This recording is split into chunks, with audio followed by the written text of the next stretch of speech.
Hindi nila ibababain yung moral nila na nasa taas sila eh.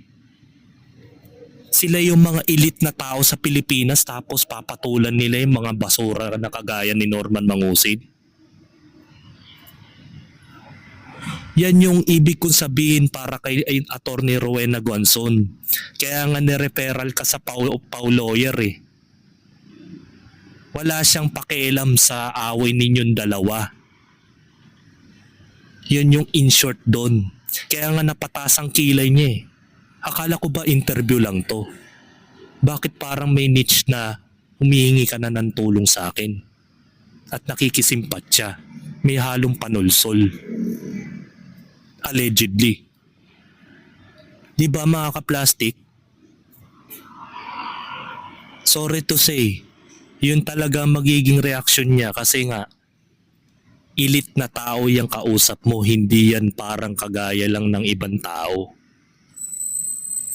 na agad-agad maniniwala sa mga aligasyon. Mahaba-haba kasing proseso yan mga ka-plastic, hindi basta-basta yan paniniwalaan agad-agad. Kayo na nga nagsabi. Ay hindi pala. Mga Pilipino nga yung mga ordinaryong Pilipino na nga nagsabi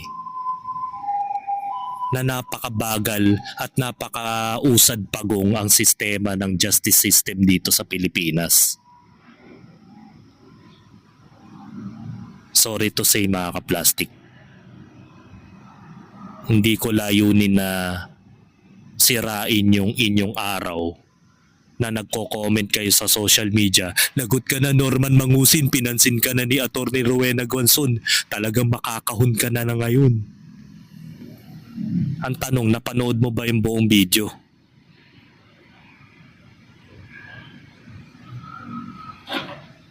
Inintindi nyo ba yung video? Ano yung mga naging reaksyon ni Attorney Rowena Guanzon? Chill lang. Nagsabi lang siya ng mga implications kung ano yung pwede niyang gawin o ang dapat gawin ni Makagago at Sapman kung paano idedemanda si Norman Mangusin.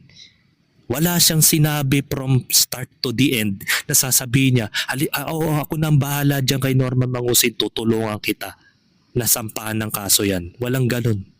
Wala kang maririnig na word na ganun sa video niya.